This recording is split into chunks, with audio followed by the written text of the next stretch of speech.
دعا کرو کہ مولا یہاں تک پہنچایا ہے، رمضان کی سانسیں عطا کر دے ہمیں، مولا رمضان کا چاند دیکھنے کی تک زندگی عطا کرے، اور رمضان کے آنے سے پہلے اپنے آپ کو اتنا پاک کر لو، گناہوں سے توبہ کر لو۔ ایک بات یاد رکھو کہ برتن صاف ہے تو اس میں اچھی چیزیں گرتی ہیں، اور برتن اگر ناپاک ہے تو کوئی اس میں اچھی چیز ڈالتا نہیں۔ مثال کے طور پر اگر میں دودھ بانٹ رہا ہوں، دودھ اگر میں تقسیم کر رہا ہوں، آپ سارے لوگ قطار میں کھڑے ہیں، اپنا اپنا برتن لے کر کے دودھ لینے کے لیے آئے، دودھ ایک صاف ستھری چیز ہے اور ہم مفت میں تقسیم کر رہے ہیں آپ کو، لیکن اچانک آپ سامنے آئے آپ کے نمبر پر، جب آپ نے برتن بڑھایا تو میں نے دیکھا کیچڑ بھرا ہوا ہے، کیچڑ بھرا ہوا ہے اور کہیں غلاظت لگی ہوئی ہے، بدبو اس برتن سے آ رہی ہے۔ آپ اپنے دل پر ہاتھ رکھ کر کے بتاؤ، کیا میں دودھ اس میں ڈال دوں؟ برتن غلیظ ہے، ناپاک ہے، میں صرف اتنا کہوں گا، اے میرے بھائی جاؤ اس کو صاف کر کے لے آؤ، نہیں تو میرا دودھ نہ تمہارے کام آئے گا نہ میرے کام آئے گا۔ اس برتن میں ڈالتے ہی میرا دودھ بھی ناپاک ہو جائے گا، غلیظ ہو جائے گا، برتن پاک کر کے لاؤ۔ تو بانٹنے والا ہمیشہ یہ دیکھتا ہے کہ لینے والے کا برتن صاف ہو، بلا تشبیہ ہو، بلا تمثیل۔ مولا تبارک و تعالیٰ کے حضور رمضان میں اتنی خیرات بانٹی جاتی ہے، بلکہ یوں سمجھ لیں کہ رب ذوالجلال بندوں کو خود نوازنے کے لیے رمضان دیا ہے، ایک ایسا سنہری موقع دیا ہے۔ اب یہاں وہ بندے مولا تعالیٰ کی ہزار نعمتیں اور رحمتیں لے لیتے ہیں جن کے برتن صاف تھے، جن کے دل پاک تھے، جنہوں نے رمضان سے پہلے اپنے آپ کو دھل لیا تھا، پھر رمضان کی برکتوں نے انہیں بہت اعلیٰ مقام تک پہنچایا، اور جو اسی طرح سے باقی رہے اور اچانک رمضان آ گیا تو پھر ان کے برتن میں کیا گرا کیا نہیں یہ اللہ بہتر جانتا ہے۔ بس وہ وقتی طور پر رمضان والے تو ہو گئے لیکن رحمان والے بن نہیں سکے۔ اسی لیے ہم نے دیکھا ہے کہ بہت سارے رمضانی نمازی ہیں، ہم کہتے ہیں رمضانی نمازی نہیں، ربانی نمازی بنو، رحمانی نمازی بنو۔ یہ اس وقت ہوگا جب مولا تعالیٰ کی عطائیں بھرپور تمہیں مل جائیں۔ یہ میری گزارش ہے کہ رمضان کی تیاری، رمضان کی تیاری، رمضان کی تیاری، سارے لوگ یہی سمجھتے ہیں۔ رمضان کی تیاری کا مطلب کیا ہے؟ گھروں میں راشن بھر دو اور گناہ ویسے کے ویسے رہ جائے۔ انقلاب ہے رمضان المبارک کے مہینے میں۔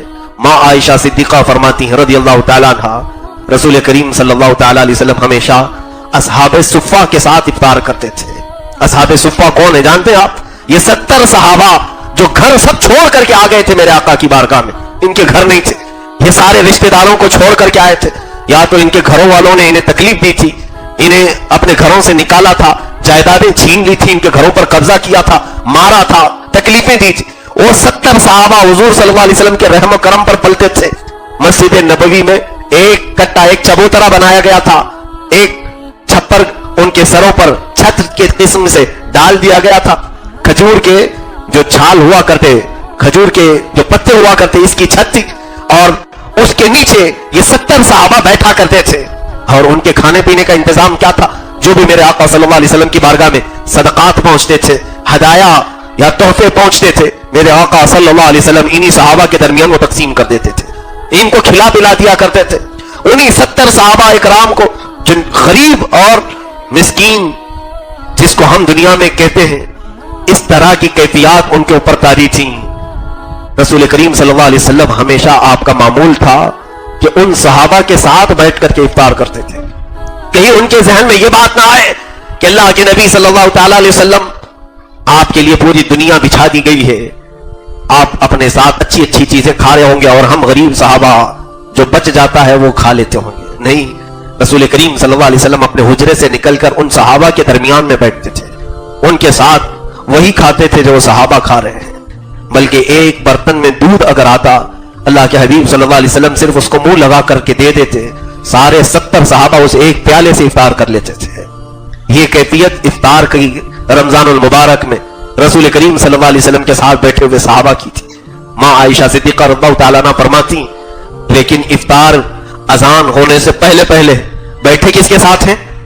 اصحاب صفہ کے ساتھ، غریب صحابہ کے ساتھ۔ سارے غریب صحابہ اس کے باوجود اذان ہونے سے پہلے ایک بار اور پوچھ لیتے تھے کہ عائشہ باہر دیکھو کوئی ہے تو نہیں، کوئی باقی تو نہیں ہے جو دسترخوان پر نہیں آیا ہو۔ ماں عائشہ صدیقہ رضی اللہ تعالیٰ عنہ کی بیان کردہ ایک حدیث ہماری آنکھوں سے آنسو لاتی ہے. فرماتی ہیں کہ میں حجرہ رسول میں کھڑی رہ کر دیکھتی تھی یہ افطار کا منظر. اللہ اکبر, وہ کیسا حسین منظر ہوتا ہوگا جب ارد گرد وہ ستارے چرمٹ کی طرح صحابہ بیٹھے ہوں اور درمیان میں جگمگاتا ہوا آفتاب رسالت بیٹھا ہو. وہ صحابہ حضور صلی اللہ علیہ وسلم کے ساتھ افطاری میں مشغول. اذان سے چند منٹ پہلے میرے آقا صلی اللہ علیہ وسلم عائشہ صدیقہ کی طرف مخاطب ہو کر کے کہتے ہیں, حمیرہ, عائشہ, باہر دیکھو کوئی بیٹھا تو نہیں, کوئی باقی تو نہیں. روزانہ ڈیوٹی تھی, آج میں نے جھانک کر کے دیکھا دور جنت البقیع کے پاس ایک درخت کے نیچے کوئی مسافر نظر آیا. کوئی مسافر اپنی سواری کو باندھ کر کے بیٹھا ہوا نظر آیا. شام کا وقت ہے, اس کے چہرے پر گرد و غبار ہے, کپڑوں پر دھول کے آثار ہیں.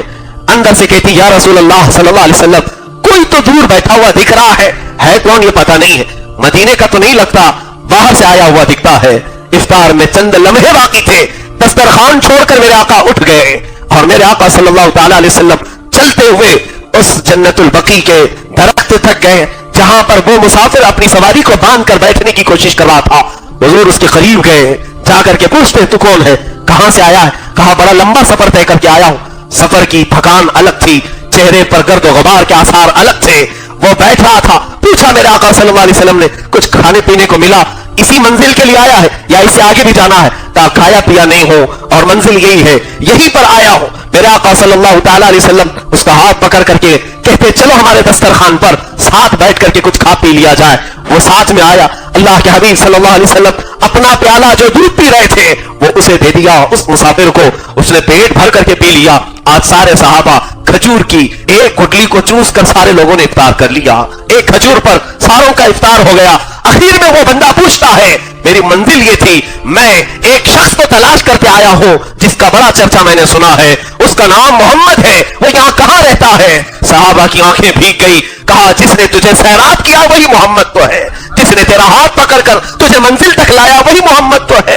عزیزان گرامی وقار, یہ رمضان المبارک میں ہمارے ساتھ کیا ہوتا ہے؟ افطار کا وقت قریب ہو, ہمیں تو آس پاس والے نظر نہیں آتے. بھوک کی شدت میں لوگوں کے دماغ عرش پر ہوتے ہیں, آسمان پر ہوتے ہیں, جلال الگ ہوتا ہے, غصہ الگ ہوتا ہے. عزیزان گرامی, رمضان المبارک میں اس چیز کا بھی خیال کریں کہ پہلے میرے ہاتھ میں جو کھجور ہیں میں دوسرے کو دے دوں, میرے پاس اگر شربت کا گلاس آیا ہے پہلے میرے آس پاس بیٹھے ہوئے کو پلا دوں. اس کا ثواب آپ کو معلوم ہے. میرے آقا صلی اللہ تعالی علیہ وسلم کی حدیث کریمہ سے یہ مفہوم وارد ہوتا ہے. فرمایا تم اکیلے ایک روزہ رکھ سکتے ہو لیکن ثواب 70 کا بھی حاصل کر سکتے ہو. پوچھا کیسے؟ کہا اگر تم نے اپنی کھجوروں سے دوسروں کو افطار کرایا ان کے روزے کے برابر بھی ثواب اللہ تمہیں عطا کرے گا. اس کا ثواب اس کے ساتھ ہے, اس کا روزہ جائے گا نہیں لیکن اس کے روزے کے برابر کا ثواب تجھے بھی دیا جائے گا. کیوں نہ ہم دوسروں کو بھی افطار کرائے, بلکہ یہاں سب صاحب استطاعت ہوں گے. غریب اور مسکین کو کھلانا ضروری نہیں, ہر ایک کو کوشش یہ کیا جائے میری کھجور سے وہ افطار کرے, اس کی کھجور سے میں افطار کروں, اس میں کوئی مذائقہ نہیں. محبتیں بڑھتی ہیں اور رمضان یہی تو ہمیں پیغام لے کر کے آتا ہے کہ ہمارے درمیان کی جو نفرتوں کی دیواریں ہیں رمضان کی یہ میٹھی کھجوروں سے